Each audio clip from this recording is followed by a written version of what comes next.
The mining drill screamed against the asteroid rock as Dae-Ho Kim wiped sweat from his face. The air recycler hummed weakly in the cramped tunnel, barely keeping the workers alive. Around him, dozens of humans worked in the dangerous mines, their bodies covered in scars from years of hard labor. "Move faster, dirt spawn," the harsh voice of Krextal echoed through the tunnel. The tall reptilian alien watched the human workers with cold yellow eyes. His scaled skin gleamed under the harsh lights as he held an energy whip in his clawed hand. Dae-Ho kept his head down and continued working.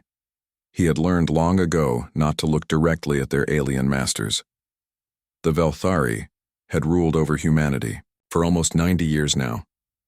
They called humans Deathworlders, creatures from a dangerous planet who could survive where other aliens would die.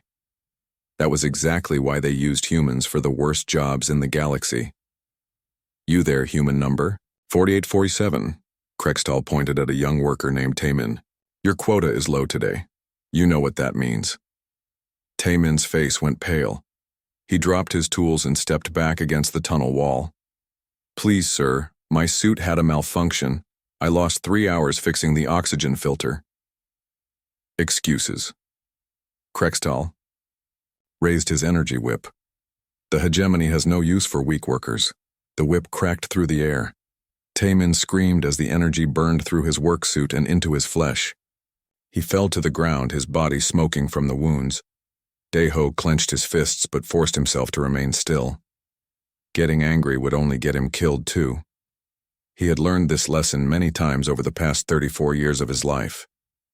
After Krextal left with Taemin's body, the other workers gathered around Dae-Ho. They spoke in whispers, always watching for listening devices. "How much longer do we have to live like this?" asked Hana, an older woman who worked the ore sorters. "Until we're strong enough to fight back," Dae-Ho replied quietly.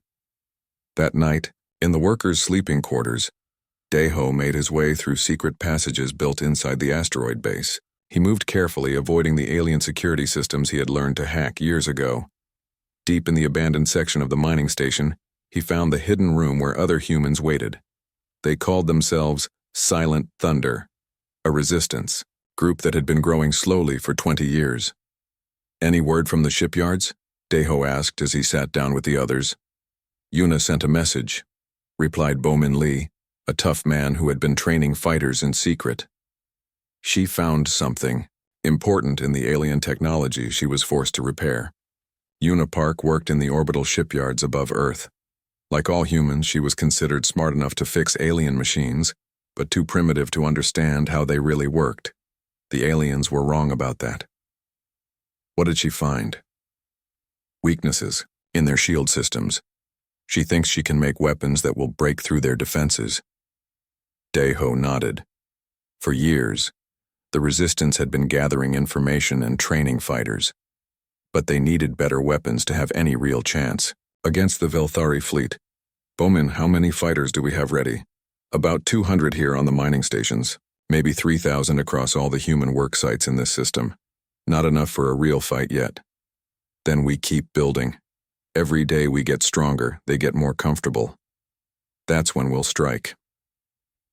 3 days later, everything changed. Dae-Ho's mining team was working in a new section of the asteroid when June's drill broke through into an empty space. The team leader peered into the hole with his flashlight. "There's a big room in here," June called out. The workers carefully made the hole bigger and crawled through. Inside, they found something that made their hearts race with hope. It was an old human military storage room from before the invasion. Boxes of weapons, communication equipment, and most importantly, data files that had been hidden for almost 90 years. "By the Earth," Dae-Ho whispered as he opened the sealed containers.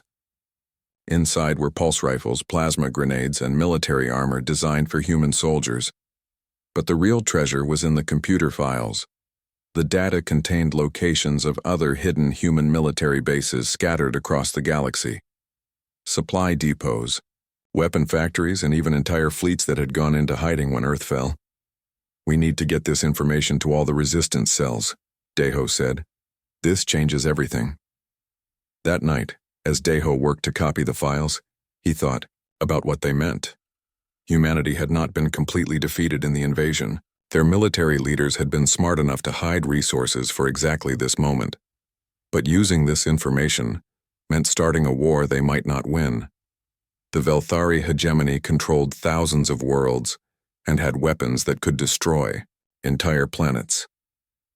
Still, as Deho looked around at his fellow workers sleeping in their cramped beds, he knew they had no choice. Living as slaves was not really living at all. The next morning brought terrible news. Krextal arrived with a squad of alien soldiers and began pulling workers from their jobs. "We have detected illegal transmissions from this facility," the reptilian overseer announced. "Until the criminals are found, work quotas are doubled and food rations are cut in half." Deho watched as the aliens searched through the workers' belongings. Someone had discovered their secret communications. If the aliens found the hidden military cache, everything would be lost. "Search everywhere," Krextal ordered his soldiers. "These dirt spawn are planning something. I can smell their fear." As the day wore on, Deho waited for the inevitable discovery. But the aliens never found the hidden room. The human engineers who built these mining stations 90 years ago had been clever. They had created spaces that alien technology could not detect. That evening, Krextal gathered all the workers in the main chamber. "I know you are hiding something from us," he said, his yellow eyes moving from face to face. "The hegemony has ruled this galaxy for 1,000 years. We have destroyed species stronger than yours. Do not think your pathetic resistance can succeed." He paused and smiled, showing rows of sharp teeth. "But please, keep trying. It amuses us to watch you struggle before you die." As the workers were dismissed, Deho felt something change inside him. The fear that had controlled him for so long was being replaced by something else. Anger, determination, hope. The aliens thought humans were just clever animals who could work in dangerous places. They had no idea what kind of world had created humanity. Earth was a planet of storms, predators, diseases, and endless conflict. It had made humans into something the aliens could not understand. It had made them into survivors who never gave up. That night, Deho sent coded messages to resistance cells across the galaxy. The hidden weapons had been found. The locations of secret military bases were being shared. The time for hiding was ending. Soon, the aliens would learn what it really meant to fight against Deathworlders. The message reached Admiral Jiwoo Choi as her ship drifted in the dark space between stars. For 20 years, she had been leading a small fleet of human vessels that everyone believed were destroyed during the invasion. The aliens thought she was dead. That mistake was about to cost them dearly. "Admiral, we're receiving resistance transmissions from across the galaxy," reported Captain Min-Ho Kwan from the bridge of the Indomitable. "They found the old military caches." Jiwoo smiled as she read the decoded messages on her command screen. The time she had been waiting for was finally here. "Signal all ships," she ordered. "Operation Ghost Fleet begins now." Meanwhile, in the orbital shipyards above Earth, Yuna Park worked frantically in her laboratory. The aliens had given her access to their most advanced shield technology, never suspecting that she was using it to build weapons against them. Her fingers moved quickly across the control panel as she adjusted the frequency settings on her latest creation. The device looked harmless enough, just another piece of repair equipment. But Yuna knew it could disable any Velthari shield system in seconds. "The Harmony Disruptor is ready," she whispered into her hidden communicator. "But I need to test it on an actual alien ship." Her brother Xunghwan's voice crackled back through the device. "I've been modifying fighters in Hangar 7. If you can get me one of those disruptors, I can test it during the next patrol." Xunghwan had been working as a maintenance pilot for 3 years, secretly learning how to fly alien spacecraft. He had also been making small changes to their systems, improvements that the aliens thought were just better efficiency. In reality, he was making their own ships deadly to them. On the planet Keftar, He-Jin Moon sat in a meeting room with high-ranking Velthari officials. For 2 years, she had been pretending to be a loyal human administrator, helping the aliens manage their conquered territories. The reptilian commanders around the table discussed their latest concerns about increased resistance activity. "The dirt spawn are becoming more organized," hissed Commander Velthak. Perhaps we should eliminate more of them as an example. That would be wasteful, Heijin replied carefully. Humans are your best workers in dangerous environments. Killing too many would hurt production. The aliens nodded, pleased with her practical thinking. They had no idea she was recording everything they said and sending the intelligence to resistance cells. But today was different. Today, Heijin had learned something that changed everything. There are rumors of human ships in the Outer Rim, Velthak continued. Ships that should not exist. Heijin's heart raced, but she kept her expression calm. Impossible, sir. All human military vessels were destroyed decades ago. Perhaps. But we are sending a battle group to investigate. If any human ships remain, they will be eliminated. After the meeting, Heijin rushed to her private quarters and activated her emergency transmitter. The resistance had to know about the alien investigation. But as she sent the message, security alarms began blaring throughout the building. Human Administrator Heijin Moon, report to security immediately, a mechanical voice announced. Her blood turned cold. They had discovered her secret communications. Back on the mining asteroid, Daeho received Heijin's final message just as Bowman burst into their hidden meeting room. The aliens are moving, Bowman said urgently. They're bringing in military transports and more soldiers. Something has them scared. It's the cache discovery, Daeho replied. And they've caught Heijin. We have to move now, before they find all of us. The plan was to wait until we had more fighters ready. Plans change. Signal all resistance cells. Tell them it's time. Across the galaxy, hidden human fighters received the activation codes they had been waiting for. In mining stations, factory ships, agricultural worlds, and orbital platforms, the descendants of Earth began to move. On the shipyards above Earth, Yuna handed Xunhuan the first working harmony disruptor. It's not tested yet, she warned him. I don't know if it will work. Only one way to find out, Xunhuan replied as he climbed into his modified fighter. The plan was simple, but dangerous. Xunhuan would approach an alien patrol ship and use the disruptor to disable its shields. Then Bowman's fighters, hidden in the asteroid belt, would attack before the ship could call for help. Everything went wrong. The disruptor worked perfectly, too perfectly. Instead of just disabling the patrol ship's shields, it overloaded their entire power system. The alien vessel exploded in a brilliant flash of light. All ships, this is Patrol 7. The aliens immediately broadcast on all frequencies. We are under attack. Human rebels have new weapons. Within hours, Velthari battle fleets were moving toward every known human population center. They're coming to the mining stations, Bowman reported as his hidden fighters watched alien warships approach.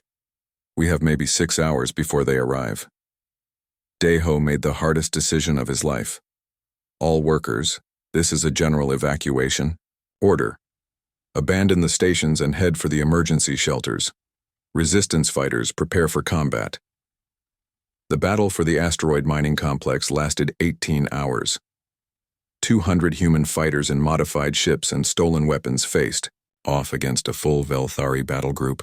The humans should have been destroyed in minutes, but they fought with a desperation and fury that the aliens had never encountered before. Bowman led attack runs through the asteroid field, using the rocks as cover while his fighters struck at the larger alien ships. The modified human vessels were faster and more maneuverable than their Velthari counterparts. Their shields are down, Xunhuan reported as Yuna's disruptors proved their worth. All fighters, concentrate fire on the command ship. The alien flagship's armor cracked under the human assault.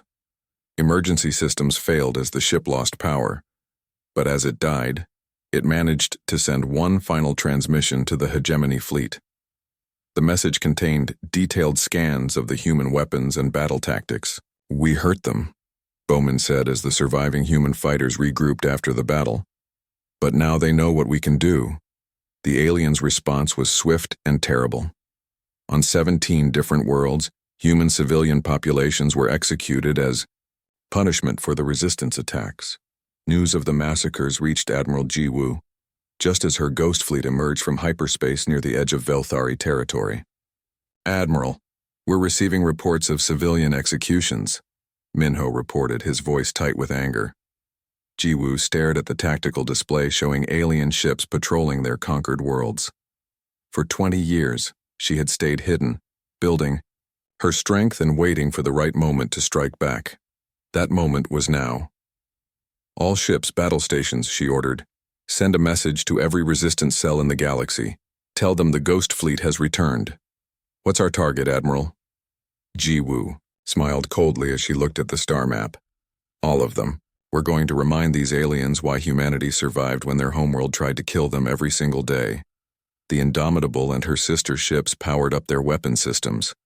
They were outnumbered 1,000 to 1 by the Velthari hegemony.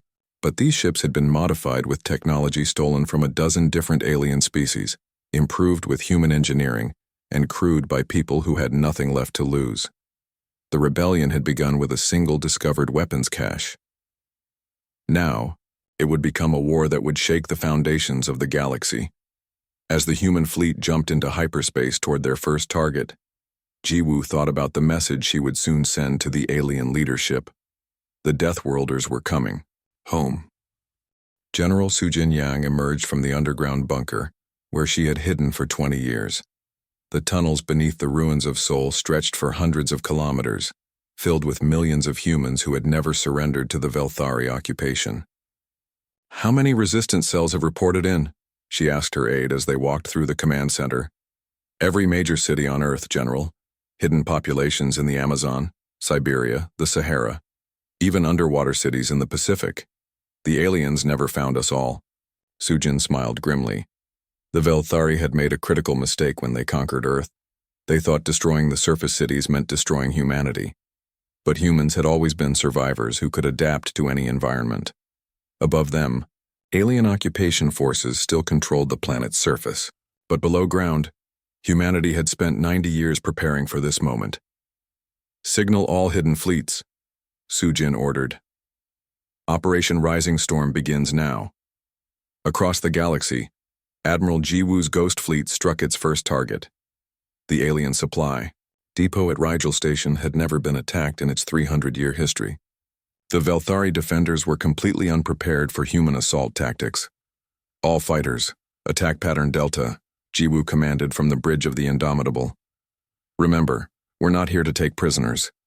Human ships dove through the station's defenses like hunting wolves. The modified fighters moved in ways that violated every rule of civilized space combat. They rammed damaged alien ships instead of retreating. They used their own vessels as weapons when their ammunition ran out. The aliens had never fought an enemy willing to die to achieve victory. Admiral, the station's main reactor is overloading, reported Captain Minho. Should we pull back? Negative. All ships maintain attack until the target is completely destroyed. When the station's reactor finally exploded, it took out 6 more alien ships that had been too slow to escape. The human fleet jumped to hyperspace before Velthari reinforcements could arrive. They left behind a message broadcasted on all alien frequencies. This is Admiral Jiwoo Choi of the Human Liberation Fleet. We are no longer your slaves. We are your death. Meanwhile on Earth, Dr. Yoonjae Kim worked in her secret laboratory beneath the ruins of Busan. As a xenobiologist, she had spent decades studying captured alien specimens. What she had discovered would change the war forever. The test results are confirmed, she reported to General Yang. Common Earth bacteria and viruses are lethal to most hegemony species. Their immune systems never evolved to handle the diseases from our world. Can we weaponize this? We already have. I've developed spore pods that can be loaded into missiles or ship torpedoes. One successful hit will contaminate an entire alien vessel. The irony was perfect. For 90 years, the aliens had called humans dirty creatures from a disease-ridden death world. Now those very diseases would become humanity's greatest weapon. Unipark's Harmony disruptors had proven their worth in the asteroid battle. Now she was mass-producing them in hidden factories across the solar system. But her latest project was even more ambitious. The planetary defense grid is almost ready. She reported to General Yang during an encrypted communication. Every major city on Earth now has hidden disruptor arrays. When the aliens come back to punish us, they're going to get a very unpleasant surprise. The Velthari response to the human attacks was exactly what the resistance leaders had expected. A massive battle fleet was assembled to crush the rebellion once and for all. 50,000 ships are heading for Earth, reported the resistance spy network. They plan to completely sterilize the planet this time. General Yang gathered her commanders in the deep bunker that served as humanity's secret military headquarters. "This is what we've been preparing for," she told them. "They're bringing their entire main fleet within range of our weapons. We'll never get a better chance to hurt them." "General, we have maybe 5,000 combat-ready ships," protested one commander. "They outnumber us 10 to 1. "Numbers don't matter when you're fighting for your home," Sujin replied. "Besides, they're not fighting humans. They're fighting Deathworlders." As the Velthari fleet approached Earth, Admiral Jiwoo's ships struck again and again across the galaxy. The alien supply lines began to collapse as human raiders destroyed cargo convoys and fuel depots. "We can't be everywhere at once," the aliens complained in their intercepted communications. "These humans fight like mad beasts." The truth was simpler than that. Humans fought like a species that had evolved on a world trying to kill them every single day. Earth's environment had created natural warriors who never surrendered and never stopped adapting. On the day of the Second Battle of Earth, the alien fleet arrived expecting to find a broken world ready for final conquest. Instead, they found something that shattered their understanding of warfare. As the Velthari ships entered Earth's orbital space, thousands of hidden weapon arrays activated. Yuna's Harmony disruptors fired from concealed positions on the Moon, in asteroid bases, and from cloaked satellites. "All alien vessels, this is General Sujin Yang of the United Earth Defense Force," the message broadcast across all frequencies. "You are not welcome here. Leave now or be destroyed." The alien fleet commander laughed at the transmission. 50,000 warships against a primitive species that should have been extinct decades ago. The outcome was obvious. "All ships begin planetary bombardment," he ordered. That was when Earth's true defenses revealed themselves. Hidden shipyards in the outer asteroid belt opened like massive flowers. Thousands of human vessels emerged from concealment, fighters, destroyers, and battleships that had been built in secret over 9 decades. The Velthari fleet suddenly found itself surrounded. "Impossible," the alien commander screamed. "Intelligence reported no significant human military presence." "Your intelligence was wrong," Admiral Jiwoo's voice replied as the Indomitable dropped out of hyperspace directly above the alien flagship. "We've been waiting for you." The battle that followed lasted 6 hours and changed the course of galactic history. The human fleet fought with a coordination and ferocity that shocked the alien observers across the galaxy. Human pilots rammed their ships into alien vessels when their weapons ran out. Human Marines boarded enemy ships and spread Earth diseases that killed entire crews in minutes.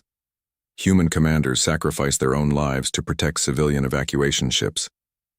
But most importantly, human technology had evolved beyond anything the aliens expected. The Harmony disruptors shut down alien shields and weapons. Earth's biological weapons turned enemy ships into floating tombs. Modified human vessels outmaneuvered and outgunned their Velthari opponents. When the battle ended, 70% of the alien invasion fleet was destroyed or disabled.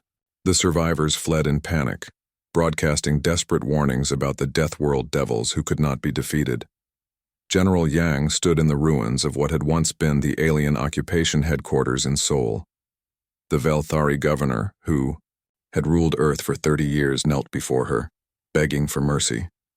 "Please," the alien gasped through his translator. "We surrender. We offer complete withdrawal from human space." "You had 90 years to show mercy," Yang replied coldly. "Did you show mercy to the millions of humans you enslaved and murdered?" She turned to address the cameras broadcasting across the galaxy. "To all alien species currently holding humans as slaves, we are coming for our people. To all species suffering under hegemony rule, your liberation begins now. To the Velthari leadership, there will be no mercy for slavers." As human fleets began jumping to hyperspace toward every world where their people were held in bondage, the galaxy realized that everything had changed. The age of the Velthari hegemony was ending. The age of the Deathworld humans had begun.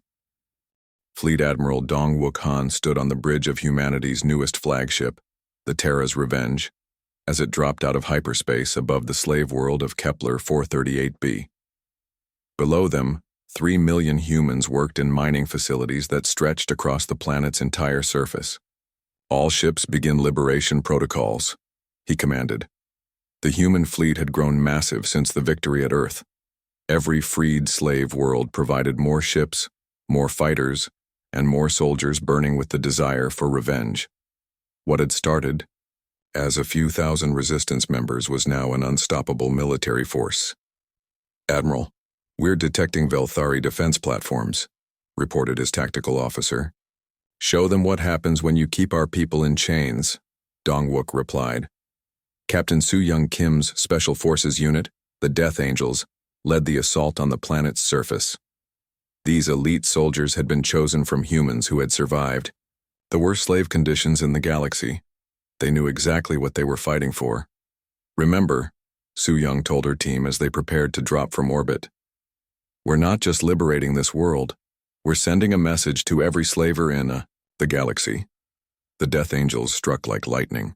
Their powered armor allowed them to survive in environments that would kill other species. Their weapons were designed to penetrate any known alien defense. But their greatest advantage was their willingness to fight in conditions that terrified their enemies. The Velthari guards had never faced human soldiers before. They expected the same frightened slaves they had bullied for decades. Instead, they found warriors who fought with the fury of an entire enslaved species. "The human slaves are supposed to be weak," one alien commander screamed into his communicator as Death Angels tore through his security forces. "These aren't slaves," Soo-Young's voice replied over the captured communication channel. "These are Deathworlders, and we're here to take our people home." The battle for Kepler 438b lasted 12 hours. When it ended, 3 million humans were free, and the Velthari garrison was completely destroyed. But more importantly, the liberation was broadcast across the galaxy for all alien species to see. The message was clear: humanity would never stop fighting until every one of their people was free. On the diplomatic world of Nexus Prime, Ambassador Kyung-Min Oh sat across from representatives of a dozen alien species. The meeting had been called by the hegemony leadership to discuss the human problem.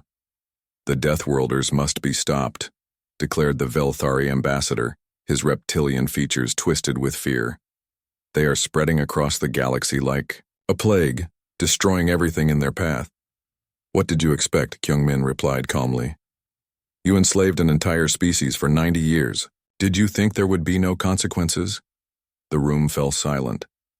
Most of the alien species present had participated in or benefited from human slavery. Now they were discovering the price of that decision. "We offer complete amnesty," continued the Velthari representative. "Full freedom for all remaining human slaves in exchange for an immediate ceasefire." Kyung-Min smiled coldly. "You're 90 years too late for that offer. Besides, we've discovered that humans aren't the only enslaved species in your empire." The truth had been revealed during the liberation campaigns. The Velthari hegemony controlled hundreds of different species, many of them held in conditions similar to human slavery. The galaxy was full of oppressed peoples waiting for liberation. "The human fleet will continue its operations until every enslaved being in the galaxy is free," Kyung-Min announced. "That is not negotiable." As she spoke, reports arrived of new human victories across the galaxy. Admiral Jiwoo's Ghost Fleet had struck 3 more Velthari strongholds. General Yang's Earth forces were liberating the agricultural worlds of the Centauri system. And Captain Minho's Deep Space Raiders were hunting alien supply convoys throughout the Outer Rim. The hegemony was beginning to collapse. On the bridge of the Indomitable, Admiral Jiwoo studied the tactical reports flowing in from across the galaxy. Her fleet had grown from a few hidden ships to a massive armada of liberated vessels and freed crews. "Admiral, we're receiving surrender offers from 6 different alien species," reported her communications officer. "What are they offering?" "Complete withdrawal from human space, reparations for damages, and assistance in liberating their own slave populations." Jiwoo nodded. The smart aliens were realizing that fighting humanity was a losing proposition. The Velthari military doctrine had been designed to fight other civilized species who followed predictable rules of warfare. Humans didn't follow rules. They followed instincts honed by millions of years of survival on a death world.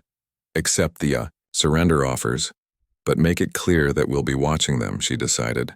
Any species that goes back to slavery will find human fleets at their doorstep. The war was turning into something larger than simple revenge. Humanity was becoming the galaxy's police force against oppression. Captain Su Young's Death Angels continued their liberation missions across dozens of worlds. Each successful operation freed more human slaves and recruited new fighters for the growing rebellion. We've liberated 47 worlds in the past month, she reported to Fleet Admiral Han. But we're discovering something else. Many of the alien species are starting to rebel against the hegemony on their own. It was true. Seeing humans successfully fight back against their oppressors had inspired other enslaved species to begin their own uprisings. The galaxy was erupting in rebellions against Velthari rule. The hegemony is fracturing, Han observed as he studied the strategic reports. Their member species are abandoning them faster than they can deploy reinforcements. This created new opportunities for the human fleet. Instead of fighting the entire hegemony alone, they were now leading a galaxy-wide revolution against slavery and oppression. Dr. Yunjae's biological weapons had proven devastatingly effective against Velthari forces. Entire alien fleets had been disabled by Earth diseases that their immune systems couldn't handle. But she had also made another discovery. The aliens' homeworld is surprisingly vulnerable, she reported to the military leadership. Their environment is so sterile that introducing any Earth organism would cause an ecological collapse. Are you suggesting we could destroy their entire planet? General Yang asked. I'm saying we could force them to surrender by threatening their homeworld the same way they threatened ours. The strategic implications were enormous. Humanity now had the power to completely destroy the species that had enslaved them. The question was whether they would choose to use it.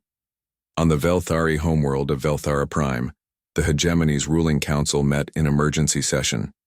Reports of military defeats arrived hourly. Their empire was crumbling as human fleets liberated, world after world. The humans must be stopped, declared Supreme Commander Krexavan. Prepare the final weapon. Sir, the biological weapon is untested, protested one of his advisors. If we deploy it against human worlds, we could accidentally kill other species as well. Better to risk collateral damage than to lose our entire civilization to these Deathworld savages. The aliens had been secretly developing a virus designed to kill all human life in the galaxy. It was their last desperate attempt to win a war they were clearly losing. But human intelligence networks had infiltrated deep into Velthari society. Within hours of the decision to deploy the weapon, the information reached Admiral Jiwoo.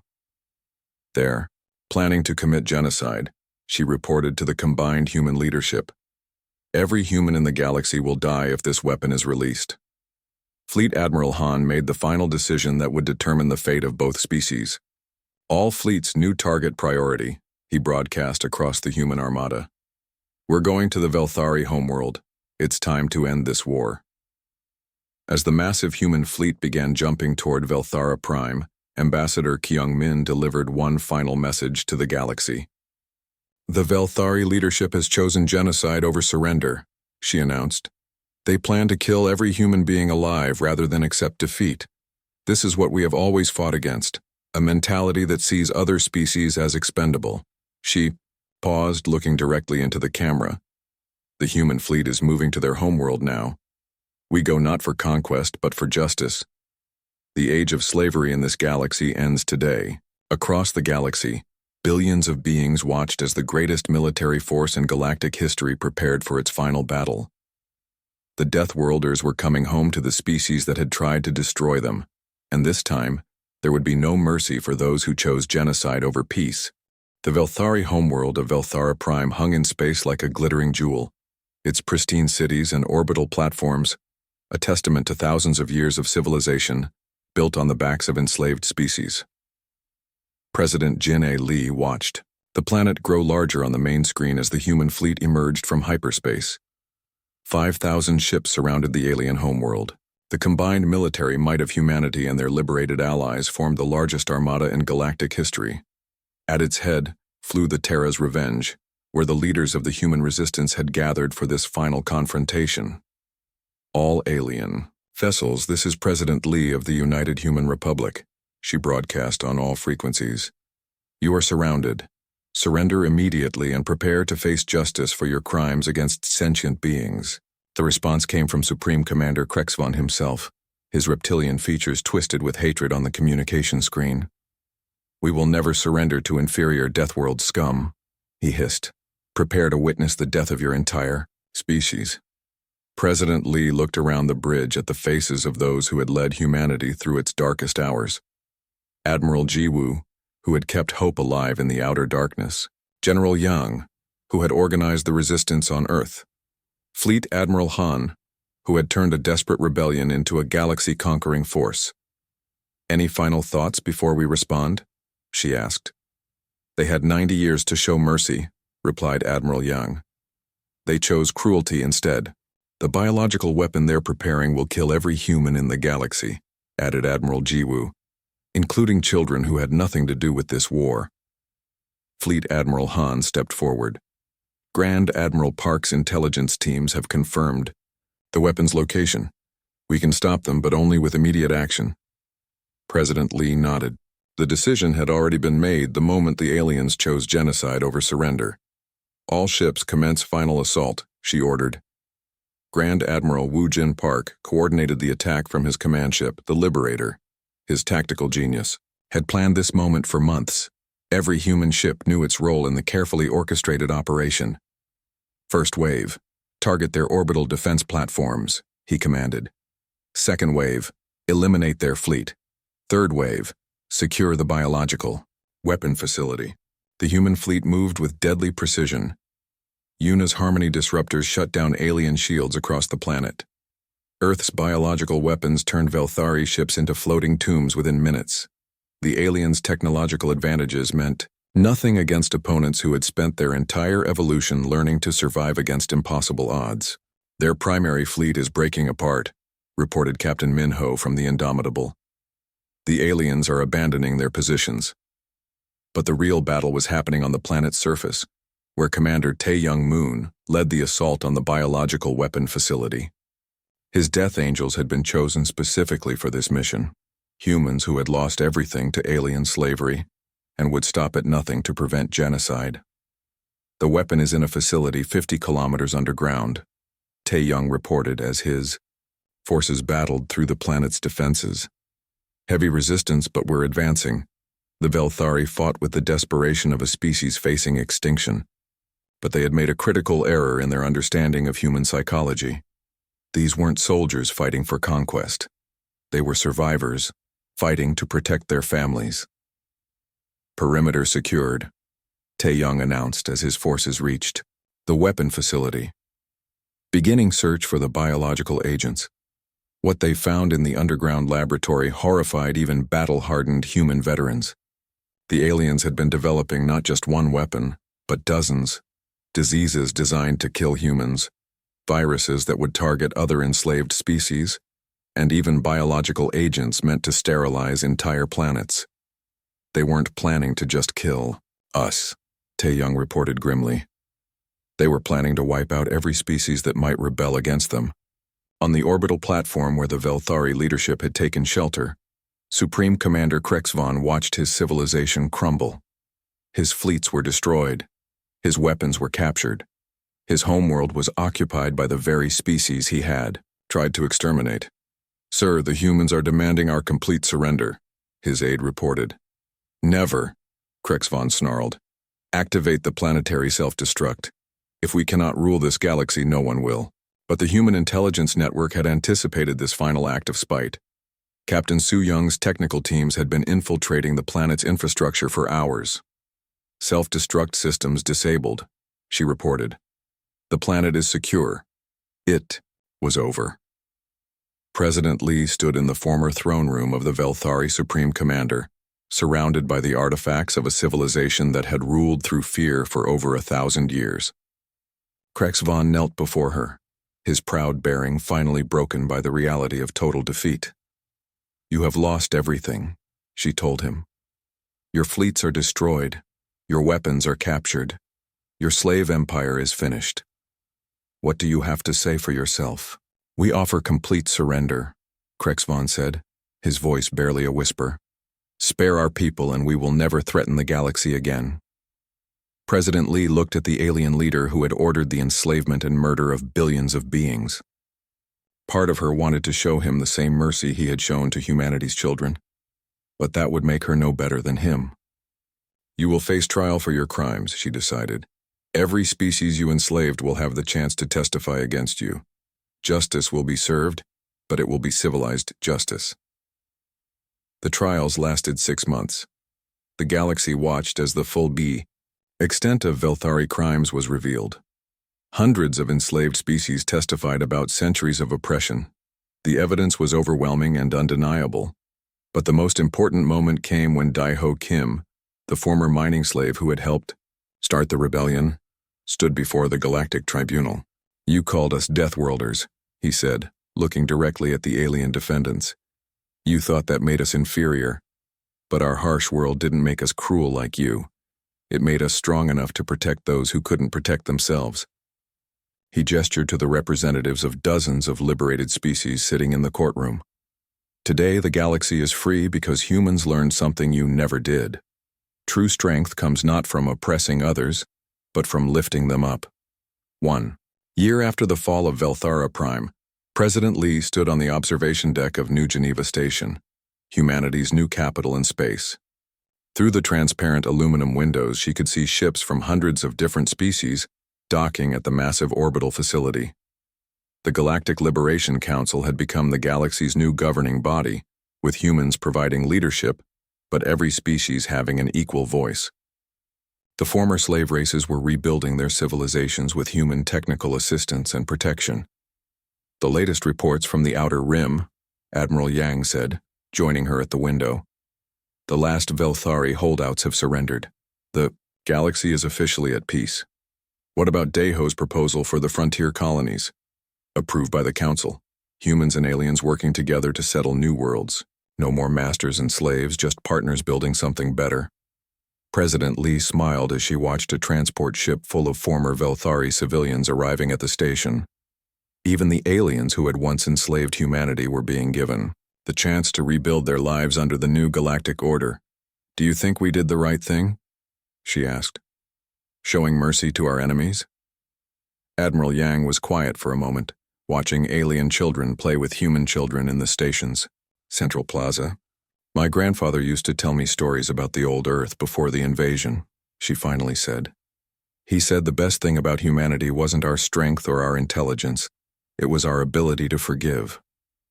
Far below them, in the station's command center, Admiral Ji Woo was coordinating the deployment of human peacekeeping fleets across the galaxy. Her ships patrolled trade routes, protected colonization efforts, and ensured that no species would ever again know the chains of slavery. "Admiral, we're receiving a distress call from the Andromeda sector," her communications officer reported. "Unknown aliens are attacking a peaceful research station." Jiwoo smiled as she looked at the tactical display. The galaxy was vast, full of dangers and challenges that would test humanity for generations to come. But they were no longer the frightened slaves hiding in asteroid mines. They were the guardians of freedom, the protectors of peace, and the hope of every species that dreamed of liberty. "All ships, set course for Andromeda," she ordered. "Let's go remind the galaxy why humans are called Deathworlders." As the human fleet jumped to hyperspace, carrying the promise of protection to those who needed it most, the legacy of Earth's children continued to spread across the stars. The aliens had begged for mercy in their final moments, expecting the same cruelty they had shown for centuries. Instead, they received something far more powerful, the justice of a species that had learned to turn suffering into strength, oppression into wisdom, and hatred into hope. The Deathworlders had won not just with power, but with the one thing their enemies could never understand: humanity.